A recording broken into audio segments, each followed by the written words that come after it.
How to use AMI disability insurance and properly. Beginner mistakes that cost you. AMI disability insurance in New Zealand is designed to protect your income if illness or injury prevents you from working. Many people make mistakes that reduce coverage or even risk claim denial. Most people get this wrong because they assume all disabilities are automatically covered, and the surprising truth is they are not. A common mistake is misunderstanding the definition of disability. Some AMI policies cover only your own occupation, while others require you to be unable to work in any occupation. Choosing the wrong type can leave you with limited or no benefits. Neglecting the waiting period is another frequent error. This is the period before benefits start.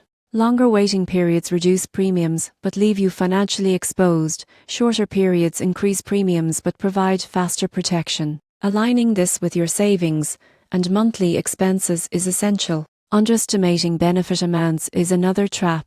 Coverage should reflect your income, monthly expenses, and financial obligations. Choosing too low a benefit may save money, but leave you underprotected if a serious disability occurs. Ignoring optional riders is another mistake. AMI offers riders like residual disability coverage, cost of living adjustments, and future increase options. Foregoing these can reduce flexibility and long-term protection. Finally, providing incomplete or inaccurate medical or occupational information can jeopardize claims. AMI requires full transparency during application and claims. Misreporting or omitting details may delay or deny benefits. By avoiding these mistakes, AMI disability insurance can provide strong income protection. Understand your policy's definition of disability.